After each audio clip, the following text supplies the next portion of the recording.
Welcome to ShovelTalk, a podcast for economic developers. From your friends at the Golden Shovel Agency.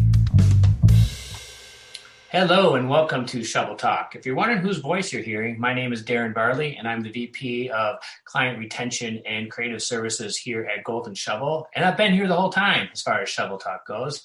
I am the producer of this podcast, so I've been behind the scenes. And every now and then I'll come out from behind the curtain, and this episode is one of those. Amanda Jenkins will be joining me on this podcast. Bethany will be back for our next episode. But before Amanda introduces our wonderful guest for this episode, I do want to talk about what's going on here at Golden Shovel. We just recently launched a remote working ebook that we're super proud of.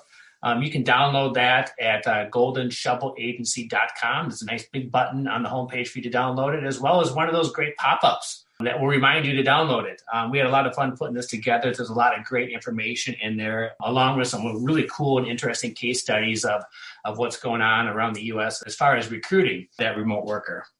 All right, so again, I won't be running the show alone. Amanda Jenkins is going to hop on here in a second, and I'm excited for her to let everyone know what's going on with her. A next chapter of her life is going to be starting, something that's been on a little bit of a hold in regard to the pandemic, so she can give you all an update on that, as well as our guest. So Amanda, take it away. Yes, Darren, thank you so much. I am excited to share with everyone that I will be embarking on a big life change here in about a week and a half. I will be starting to travel full time, and this is actually something that I was planning pre-pandemic. If you recall the beginning of the pandemic, when everyone thought that, it wasn't going to last very long, that's when I decided to move out of my apartment and sell all my belongings and get ready for a full-time travel lifestyle. And as you can imagine, that got pushed off with the pandemic. But I'm very excited that I will be actually leaving in about a week and a half for Los Cabos, Mexico. That will be the first destination I live in for about 2 months. I'll be staying at a co-living space. And so I think, in future podcasts, I'll kind of share what that's like and what my next location might be after the first couple months. So I'm excited to kind of share this journey with everybody. I will be doing what they call slow matting, which is a slow traveling digital nomad. And I also blog about remote work and travel. And so that's something that I'll definitely share on future podcasts. Enough about me. Let's go ahead and get on to today's episode. We have a really exciting guest for you today. He is the COO of the Minnesota Timberwolves, Ryan Tanke. So you'll find out today how his perseverance and dedication to networking took him from ticket sales to unpaid internship to then a paid internship, and then landed him a full-time position with the Minnesota Timberwolves. So very exciting podcast today. Towards the end, we actually are implementing a very exciting new portion of our podcast. And lucky for us, Ryan decided and agreed to be our guinea pig for this portion of the podcast. We are implementing a lightning question round. So Ryan will have 1 minute to answer 10 questions as fast as he possibly can. He will get one pass, but as you'll hear, the questions get more interesting as we go. So he's going to want to hold on to that pass till the end. So without further ado, I'm going to turn it back over to Darren for our conversation with Ryan Tanke, COO of the Minnesota Timberwolves. Well, I want to thank you, Ryan, for joining us on ShovelTalk here. People may be wondering how we got the COO of the Timberwolves to join us on ShovelTalk, but I kind of had it in here. Ryan and I grew up together in La Crosse, Wisconsin. We're both grads of La Crosse Logan, which means we did grow up on the mean streets of the north side. But I think, Ryan, you grew up in French Island. You actually grew up in French Island, right? I grew up on the north side of La Crosse, so I'm an official north sider, Darren. Moved to French Island in 8th grade. So same school district, right? But we did move in 8th grade. All right. So you actually did spend some time on the mean streets. I'm a Madera guy. So if I have to be totally honest, I'm actually not from the mean streets of the north side. So I guess you were, so that brings up some of your internal toughness. Don't blow your own cover. And also another thing that we have in common is we both kind of grew up as members of the La Crosse Boys and Girls Club. I really know how much that meant to me, probably other than my parents, as far as influences and, what I think shapes me. And I still think back to memories and things I learned from my time at the club. And I know you had some of those same experiences as well. So I wonder if you can touch a little bit on how the Lacrosse Boys and Girls Club helped shape you for your professional life. It is, and it's the place, Darren. I certainly got to know you and your family at a very young age, and it's meant a lot. It's a place where I had an opportunity to grow up. It's the place I was first exposed to athletics, and hopefully learn to compete, and all of the things that you learn through team sports that become life lessons that serve all of us well still to this day. So it's a place I certainly actively participated. It's a place I actually worked. It was my first employment was working at the Boys and Girls Club, within the club, eventually as a coach, and a place to this day I'm very proud to still support and lend help, however I can. So it's been a part of almost my entire life, going all the way back to those mean streets of the North Side. You're younger than I am. So did you attend the Lacrosse Boys and Girls Club when it was on the old Catholic church on the corner?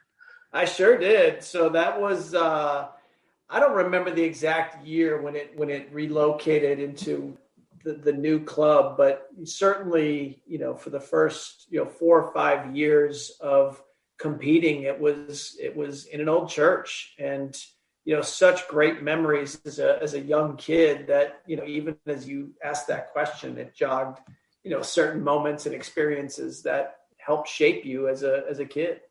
Yeah, I mean, if you would spend the day there was a pretty good chance maybe you might need a tetanus shot. Maybe when you came home, that place was just so. For the listeners out there, it was your traditional Midwestern Catholic church that sat on the corner. They renovated it into a basketball court, and the basement was full of had a couple pool tables and a ping pong table. But let's just say probably some stuff wasn't up to code, and let's just say you could find yourself with a few scratches, I guess, when you came home from there, and then. All of a sudden, they built this beautiful club, and they actually have renovated it since then. So, yeah, just gorgeous new renovations that they have, and just to see that place thriving, some 40 plus years, Darren, since you and I first started at that corner church, it's pretty remarkable. Do you have a favorite memory, or it could be good, it could be bad, it could be maybe just something that stuck with you throughout the years from your time at the club as a kid? Yeah, I don't know that I have a specific thing as a kid. It was a place I went every day, right? So we would go after school every single day, and it was a place where I think as a kid competing in baseball, football, basketball growing up, those weekend tournaments, Darren, that we all would go to with our parents and families and be able to compete around the state or around the region. I mean, there's just so many amazing things that happen. As a coach, one of my fondest memories, as you're asking the question, I actually had a chance to coach a team in, it would have been summer of 95 or 96. It was as I was a senior in college, and I coached a 12-year-old baseball team that went on to win a significant tournament called the Stars of Tomorrow tournament down there. That is really a big deal, was a big deal. And, teams from all over the country coming in to compete, and had a chance to coach just a great group of kids who are now grown men. That really was just an awesome summer and a incredible memory and moment, in my life. Yeah, I'd have to say I was one of those kids that would hang on their dad's leg. Let's just put it that way when we were public. So incredibly shy, and it just got to the point where my dad got tired of it.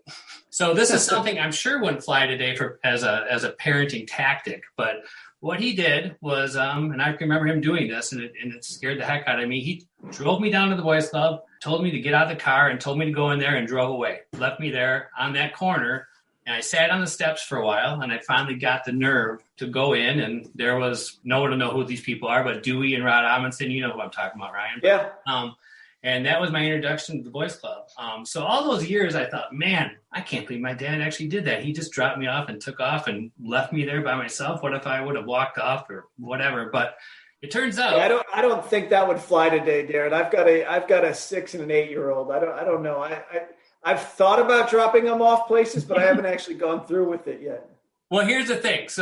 But what my dad actually did, and like I said, I just found this out in my adult years, was he actually drove around the block and was kind of hiding around the corner and just sitting there watching me for the whole time until I actually went in. And then he sat there just waiting for me to come out. So there was no cell phones in. I guess I didn't call him on my cell phone and tell him that I was ready to be picked up. But I would say I can still kind of remember that nervous feeling of walking in there. And it's amazing the memories you can still feel as an adult that you had as a kid. No, and you create relationships that are lifelong relationships. In when you put yourself in places like that where you grow and you compete and you're on teams, and those are people that remain friends and family to this day. So to say it's a special place for me would be an understatement. Well, I have loved hearing your guys' stories here. It sounds like you had some really fun times with the Boys and Girls Club. Now, I'd love to talk a little bit about your career, Ryan. So I read a pretty interesting story of, I would say, perseverance of how you landed your internship with the Minnesota Timberwolves. I remembered I went to college at St. Mary's University in Winona, Minnesota, and had an opportunity to go and play basketball at the Division III level. And I remember my junior year of college, I remember much different than most of the other kids or friends. I was way more focused on what I was going to do after college than most of my friends. And I remember that, particularly my senior year. And I started my senior year of college putting together this great resume and all of these things. And I was going to find a way to work inside of sports. And I got a business degree and I love sports. I grew up, competing and just loving professional sports. And so I sent a resume off, Amanda, to every team president of every professional sports team in the country. And as you'd expect, the exact number of responses that I got from that, letter and beautiful resume was 0. And so I, knew that I needed to take a different approach if I was going to pursue sort of call it a dream or an interest.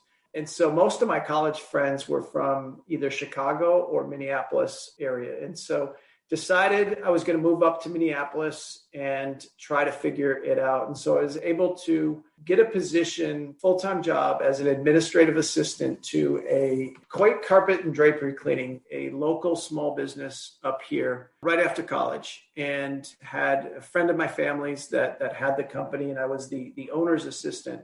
And he was so great.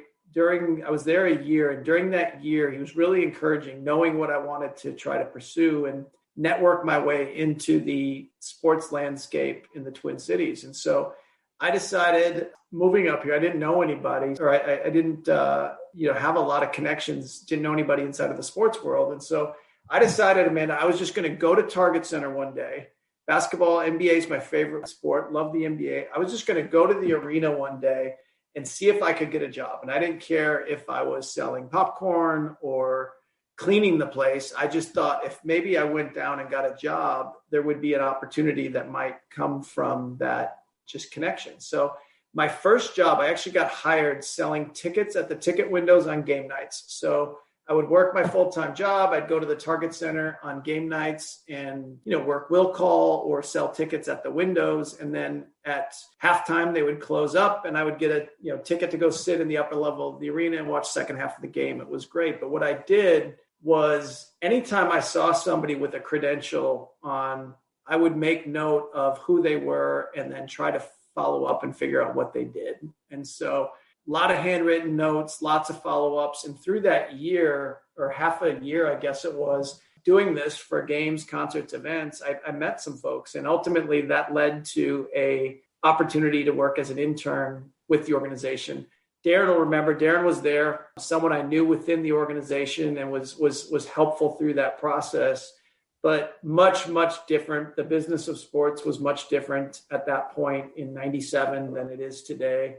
I think the organization was in total maybe 50 employees at that time. I think there was 2 full-time internships that they had. And so I was blessed to get one of them. And it was funny. I remember, and I tell the story all the time, going home, telling my mom and dad that I'm now 1 year removed from college. I had a full-time job with benefits, which was the big deal for my parents.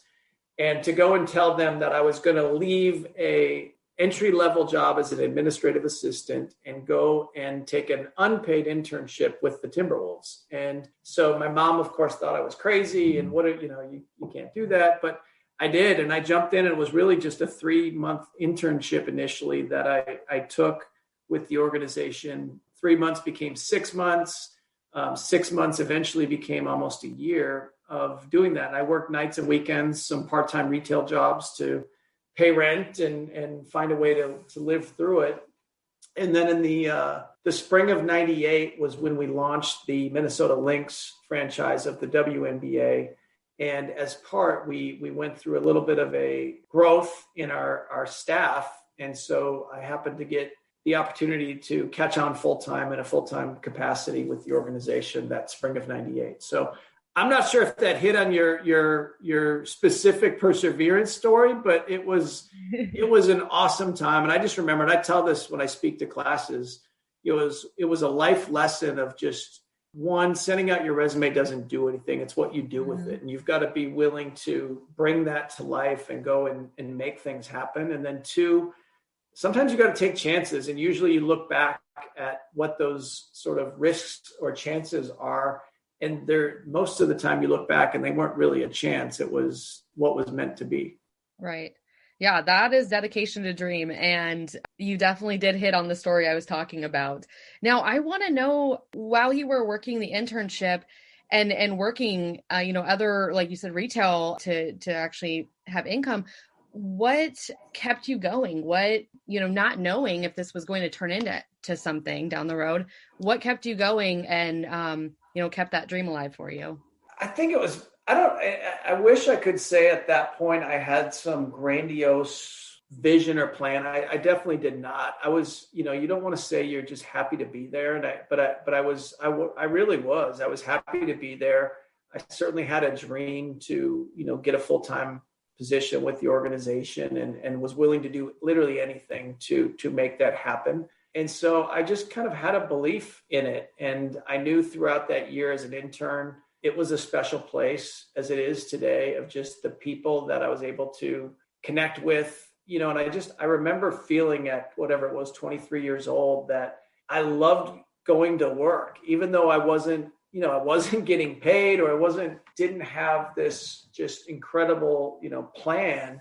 But I knew I loved what I was doing way more than my friends did. And as we would get together on a weekend or whatever, it was just, I remember feeling this, how good I felt loving what I did. And it's something I share with new employees when they start with us, or if we're recruiting somebody, is just, if you love what you do, you never work a day in your life. And I can honestly say I've been blessed to always love what I've done. And so it's stuck with me. And the other, I think, mistake a lot of young people can make is they give up on things too quickly.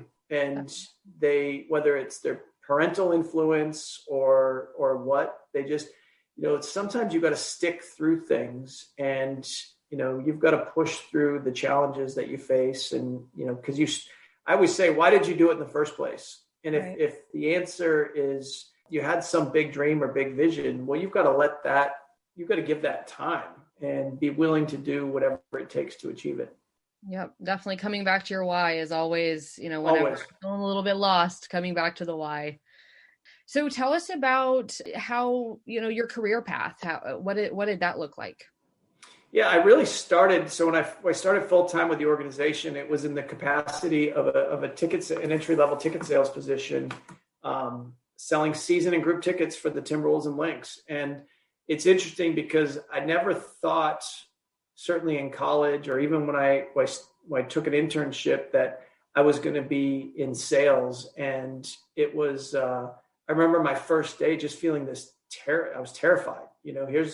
Here's a list of people, and you're going to be calling this list of people and trying to sell them something they don't know they want or certainly don't need. And so it was an awesome sort of, I think, personal development. And I tell everybody, like, sales certainly isn't for everybody, but everybody sells, if that makes sense. You're selling an idea to your boss. You're selling in a job interview, it's a sales capacity. You're constantly selling an idea or yourself upon someone. And so I think I found that I almost got a competitive juice through the art of sales, if you will. And so as an athlete and someone that just thrived on competition, I actually got into the competition of it. So over time, I was really in the ticket sales area for, I guess it was 5 or 6 years, Amanda, and had an opportunity to grow first with the Timberwolves. My first management opportunity was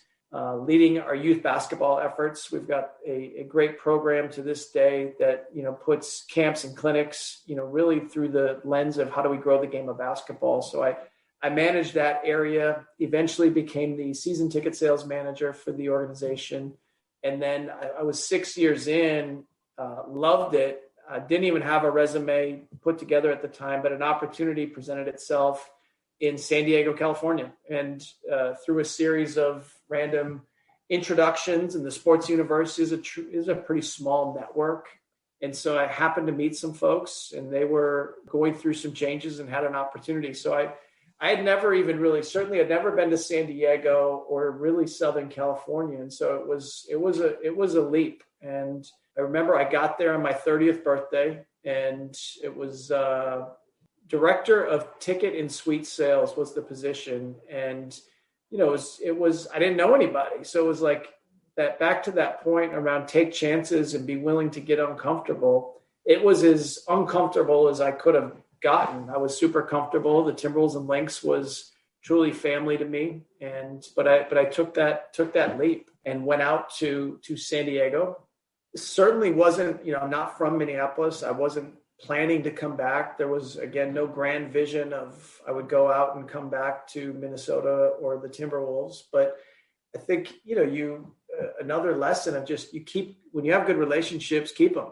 And I certainly maintained relationships with leaders in the organization and friendships with people within the organization. So I stayed connected. And, a couple years into my San Diego experience, the Timberwolves were going to go through, a version of reorganization and restructuring and, frankly, even changes that to their on-court product that I think it was a big period of change. And so change usually creates opportunity. And so for me, that opportunity presented to come back in a bigger capacity. Vice president of ticket sales was a role when I came back. Eventually senior vice president of sales and service for the organization, chief revenue officer, I think in 2012. And then most recently, about 2 years ago, was elevated to chief operating officer. So it's pretty unique to be able to grow and have opportunity at the same place in our industry. Usually there's a lot more movement, than I've certainly had to have. So it's been hopefully a combination of certainly good fortune, good timing, but hard work. And that part, as I've gotten older, I've just, you can do what you want, but you've got to be willing to roll up the sleeves and go and actually do it. And so that part I'm very proud of because it didn't just happen. It's a lot of hard work. So sunny San Diego couldn't keep you, huh? I love the time there. And again, like you talk about things in your life that you do and you'll never regret when you take those types of chances. Uh-huh. Some of my best friends to this day are people that I worked with in San Diego. It's a place my now wife, then girlfriend, and I had such a special time there personally and professionally, able to grow. And to this day, we just love it there. And so it's a place that will always be kind of another home for us.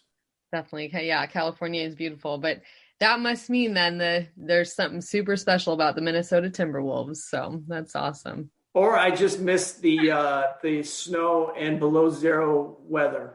Yeah, I wasn't going with that because I really don't see how that could be. But that might just be because I'm in California. So fair enough. Partial to it.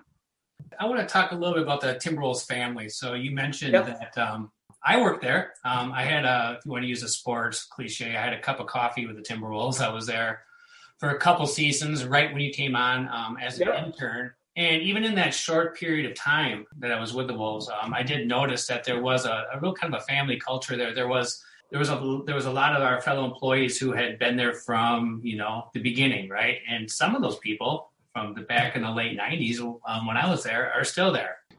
I was doing some research on you. There was a feature, I can't quite remember the publication, but you had this quote that stuck with me. You said, I think too many companies hire for task.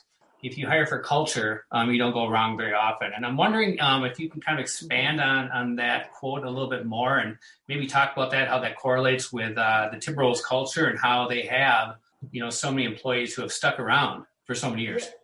I think if you go to the interview process, if you're interviewing me, Darren, and I'm looking for an opportunity, right? As the person interviewing you, you're looking for somebody who can do the job at the very highest level, and you want the candidate who can do the job at the highest level. But you also want somebody that fits within the fabric of who you are as a company and where you're going, maybe more importantly. And do they fit that sort of arc of what you're trying to create? And interestingly, as the person being interviewed, what am I looking for? I'm looking for a place and an opportunity where my skill sets, will be a great fit and I'll be able to thrive. But you also, I believe people want to, I call it get in where you fit in, right? You're looking to be a part of a place or a group of people, your tribe that you want to be a part of. And so I think when hiring mistakes happen, and certainly I've made them, when you make them, it's because you sort of overcompensate one versus, one of those two things, or you ignore one of those two things, or you get enamored of, an Ivy League education, but they might not be a great fit, or a incredible fit, but in the end, they weren't the best talent. And so it really is both. And I think, my position on it has certainly evolved over years around, you want to find people that believe in what you believe and they want to be a part of what you're trying to build. And they're committed to that why, Amanda, as you said, of what we're trying to do. And at our core, we bring people together, and you've got to be passionate about bringing people together and what we can do, for our fans and the broader community. It's well said, Ryan. So I want to test you here. So there were two major firsts during my very short tenure with the Wolves. I'm wondering, one of them is really going to date us. And one of them is going to be a major milestone. So see if you can, what were the two firsts during my really short stint with the Timberwolves? No doubt one of them has to be the first playoff appearance, right? Bingo. Or the first something of that nature, right? So I think correct. Bingo, you got the first one. Now, can you get the second one? The team made the playoffs for the first time. The second one, and I don't know your exact tenure, but I would think it was actually the reason perhaps I got hired was the launch of the Minnesota Lynx franchise and the first women's professional sports team. That's a good one, but that's not really going to date us. The Timberwolves launched their very first website during our time. That is how long ago that was. So maybe I should think about it. You absolutely just dated us. Well, you guys had to, soften that hard exterior that you got in the beginning with the mean streets you grew up on. Isn't it's true? Isn't it amazing the things you just kind of take, to think that there was a world not that long ago, where a website and things you just today would take total for granted. But yeah, I guess you would technically be right. I checked my work on that too. I contacted an old writer, Joe Oberle, remember him, to make sure that actually did happen when I was there. And I was like, oh boy. All right. Well, let's move on to modern day, right? Okay. So if anybody hasn't heard, we're sitting in the middle of a pandemic. You guys are playing games in the vast Target Center with no fans. I'm still enthralled with the games. I watched the game last night. It was a great game. Great. And I happened to notice Crunch there banging on his drum on TV. And I'm like, all right, well, who's he banging his drum for? Okay. Yep. So I'm just wondering, and I don't even know if you're involved in this with the organization, but I'm sure you're aware. So just tell me what creative ideas are going on. What are the game ops folks doing? What are you guys doing to make, an atmosphere for the viewer through TV in that arena with no fans? It's one of the things, Darren, that I'm honestly most proud of the things I've done is the launch of this season. And it's a strange one because the amount of work that went into, creating a safe environment to play and have games at Target Center without fans is pretty remarkable. And there's a group of people that worked literally tirelessly around the clock for months just to get that, to bring that to life. And there was a couple of just pillars that we really operated under. And one, it had to be an authentic game experience, right? And so for your players, and you think about the grind of these guys playing an 82-game season or a 72-game season rather, in front of no fans, and the disruption and the asks of these players is it doesn't get enough even attention really around. They're asked to essentially live life inside of a bit of a bubble for an extended period of time, in a lot of cases away from family, away from friends, all of those things. So we wanted the experience for them to be a great one because we knew if we got it right for the players, the product on the court was going to create a much better and more entertaining product. Secondly, we knew that likelihood we would not be in a place this season to sell tickets. And if we did, it would be a very minimal amount of tickets that we would sell. So we knew that we wanted to create a really engaging and innovative broadcast experience. And so what are the things we could do to create essentially almost like transform our arena into almost a made-for-TV studio? And so what investments would we make to transform the arena? And so if you've watched a game, the amount of work that we've done to create an environment where you should find yourself almost forgetting there's not fans when you watch it on TV. And that's part of the goal. And so things like tarping all of the seats. Mm-hmm. And so when you're watching a game on TV, you never see an empty seat. You don't see a seat that reminds you there's nobody there. Digital innovations where we've got a whole bunch of new technology and signage inside and around the court that we can use to activate sponsors, we can use to enhance the game experience that people are viewing at home. But we've spent a lot of time and just energy around what that experience should look like. And so everything we're doing is really for the players and creating an authentic environment, and for the viewers, those of you watching at home and still consuming and engaging our product. Well, I also say, just from a personal angle, you guys have done the best job that I've heard as far as the crowd noise that you're hearing on TV. You've just done a great job. And I've heard it people commenting on it on other media channels as far as how good the game environment on the TV has been. It is. And the system that is in place, there's some artificial intelligence in play. There's some, it ramps up as the game goes on, as it would normally, as the crowd noise would be louder typically in the fourth quarter than the first quarter. It's been pretty amazing. And when you watch the games at home, again, you feel like there's a real environment and a real atmosphere in play. Well, the vaccinations are ramping up, but if we think logically about when the United States is going to be fully vaccinated, it's not going to be done by the beginning of the 2021-2022 season. So I'm curious about how you're planning for next season already, as far as the season tickets go. I've seen the ads for it, but how do you go about that with so much uncertainty still out there on whether we'll be able to attend the game, or at what capacity will Target Center be required to be at for games in 2021, 2022? I think the really simple answer is hopeful. And, I use this with my team and our leaders.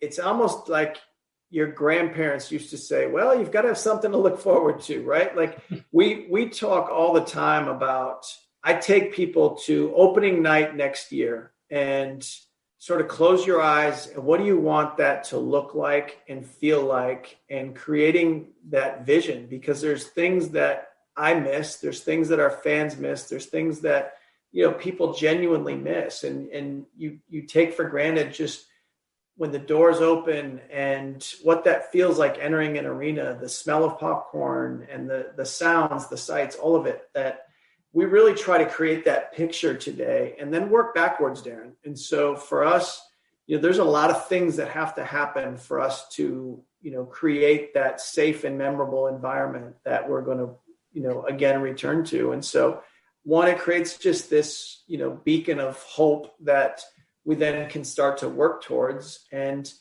I don't know whether it's October or November or, the exact date, nobody knows, but there will be a day when that will open and we'll be able to work towards that. And so for today, we're operating as if that's going to be opening night, downtown Minneapolis with fans, and we can't wait for it. And, we've done enough with our fans and season ticket holders and corporate partners over the last year that they know it's going to be through the filter of safety. And if it's not fully safe to do that, then their investment with us is fully secure, and all of those things will do right by them, putting them first along the way. I want to move on to a little bit of a discussion about the events from last summer. Our world had already changed, but it changed again after the George Floyd killing up here in the Twin Cities where you and I both live. Now, we sports fans probably know that the NBA has always allowed its players, its coaches, its owners, et cetera, to kind of have a larger stage than other professional sports leagues when it comes to expressing their viewpoints on social matters. The NBA bubble last summer really allowed the NBA and its players to convey their feelings on a variety of social issues, with the Black Lives Matter movement, being number one. Things included the buses the teams traveled on had messaging on the sides. There obviously was the on-court messaging on the courts. The players had their own messages on their jerseys. They had the opportunity to choose from a variety of different messaging on their jerseys. Now, I'm asking this not to get into some sort of debate on what the NBA's role should be in regards to matters like that, but it is a fact that the league did take a major leadership role in this. However, the Wolves were one of the teams that were not invited to the bubble. So I'm just wondering if you can kind of let our listeners know how the Wolves organizations, the front office, the players, the organization as a whole kind of addressed this last summer. I think even backing up from there, Darren, what we have particularly in Minneapolis, St. Paul, is there's really three crises or challenges stacked together, right? And all three of them are uniquely connected, and yet they're all different issues that we have to tackle and lead through. One, certainly when you go back to March 11th, which was the day the NBA shut down. And if you guys remember, it was almost as if it sent the whole country into this sort of reality that we're in today around COVID. And I remember that night, it was a Wednesday night, myself, our CEO, Ethan Casson, and our chief people officer, Sienna, we talked and decided we were going to send out a note that night, and we just have to put people first.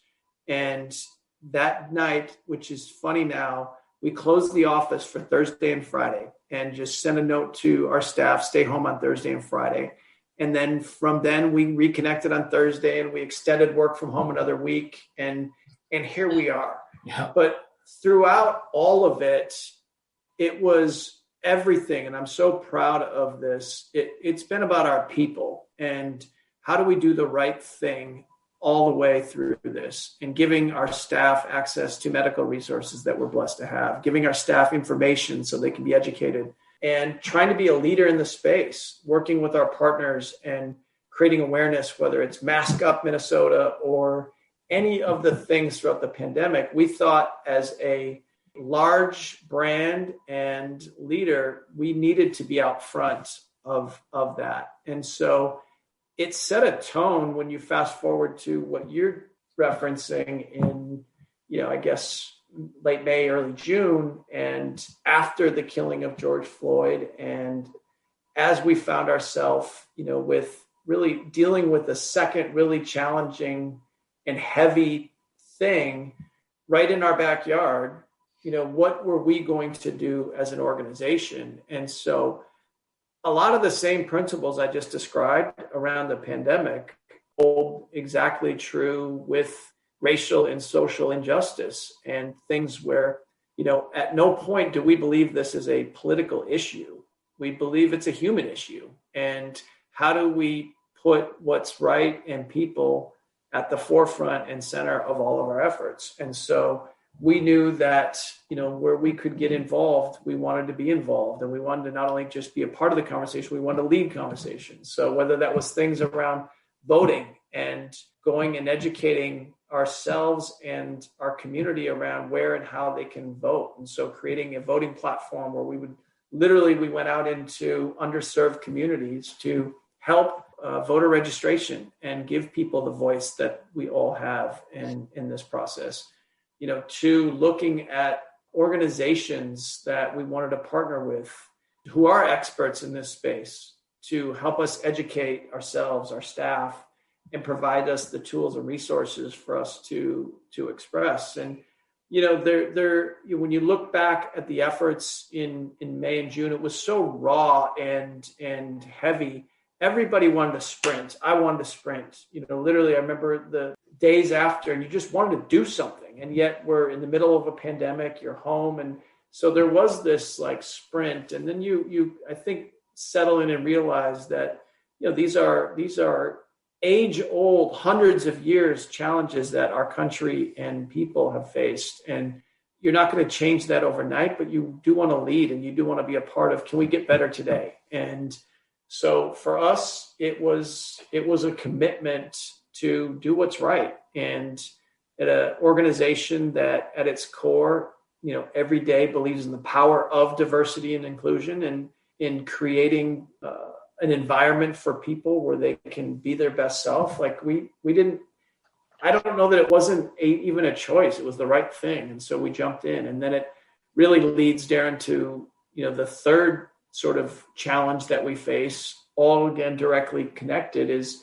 the challenges of downtown Minneapolis and things that have happened connected to the killing of George Floyd and the unrest that's happened since. And so it's the exact same thing. We want to be a leader, and we want to be a part of the conversation, and we want to be a part of the solution. And so jumping in and knowing that as an organization who is at its core, we bring people together and we bring large groups of people together downtown Minneapolis for Lynx and Timberwolves games. We have to be a part of solving the real challenges, and then there's perception challenges. And we knew that we needed to be a part of both. So as you thread 12 months together, it's kind of that same principle of putting people first and trying to do the right thing. That's a perfect lead into talking a little bit about your involvement with the Minneapolis Downtown Council. We all know small businesses are struggling, restaurants are closing. The North Loop, where the Target Center is located, was bustling before the pandemic, and I haven't been down there since the pandemic started. But tell us a little bit about, maybe a little bit about your involvement with the Minneapolis Downtown Council and kind of some plans for the future when we do exit this. Yeah, I'm proud to serve on the board of directors for the Downtown Council and the board of directors and executive directors for the New Loop Partners, which focuses around the North Loop development specifically. But, what is so important around downtown Minneapolis, particularly, and the challenges that we face, it's the economic hub or the financial hub of the Twin Cities, or the state. It's really the hub of the entire region, right? And so its vibrancy and success and thriving, it means so much to so many people in the region. And so it's, we've made strides in the last couple of months. We've got admittedly a tremendous amount of work ahead.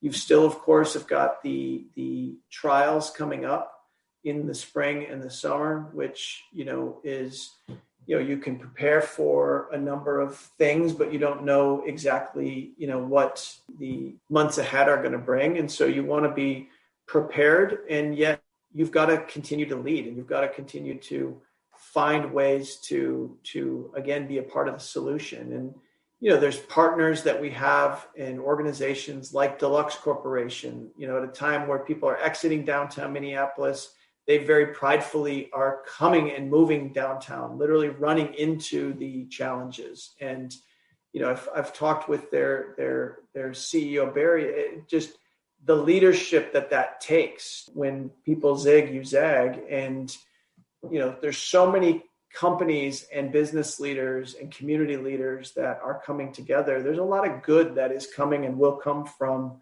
these challenges, all of the challenges that we faced. There's good and important things that are going to happen that will last a heck of a lot longer than the short-term challenges that we face.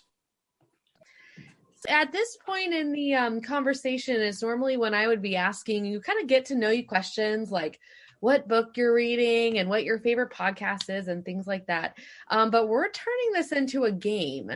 And so, Ryan, you have agreed to be our guinea pig, so no backing out now. Uh-oh. So this is our lightning questions game. I'm still working on the name. I'm not sure if we're going to call it that. But we're going to put 1 minute on the clock. Darren, do you want to do the timer for me? No cheating, Darren. Sure. I will have that ready. All right. So 1 minute on the clock. I have 10 questions for you. I'm going to say them as fast as I can so that you have ample time to answer them. We'll see. Just answer them as fast as you can. First thing that comes to mind. So this should be fun. And you get one pass. And I will tell you that the questions get more interesting and more creative as we go. So save your pass as long as you can. Okay. All right. Ryan Tanke, are you ready? I feel like a game. I don't know. Does it matter? Nope. We're ready. I'll hit start right now. All right. Last book you read? Start with Why. Good one. Actually, Infinite Game was the last one by Simon Sinek, same author. You're wasting time, aren't you, by longer answers? Favorite podcast?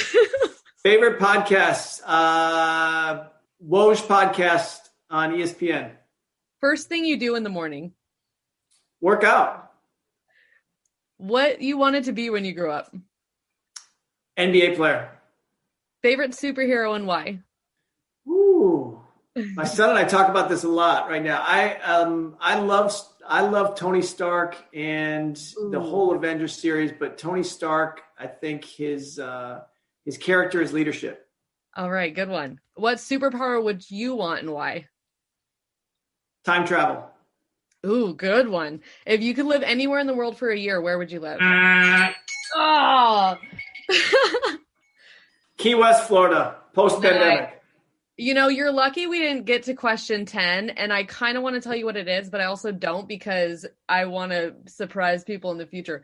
But I'm going to tell you because it's super fun, and you can answer it if you want to. Okay. Most embarrassing hairstyle or article of clothing from your childhood? I absolutely had the mullet at different points and hanging out of a baseball hat. Article of clothing. I mean, I absolutely had the Michael Jackson one glove when I was a kid. No way. Parachute pants, all of it. That's awesome. Ryan, thank you so much for playing that game with us. You are a great sport. That was awesome. Thank you. All right. Well, and thank you for joining us on the podcast. It's been such a pleasure to have you on today and talk about your career. And so thank you so much. You got it. This was fun. I hope it was productive for those listening and happy to be a part. That was a good pod, wasn't it? Once again, a very special thanks to Ryan Tanke of the Minnesota Timberwolves and Minnesota Lynx. You can find Ryan on Twitter at Ryan Tanke, and that's Tanke. As far as upcoming pods, we got a really fun one that we're super excited about recording. We are going to introduce you to a 13-year-old young entrepreneur. He has started his own line of bow ties.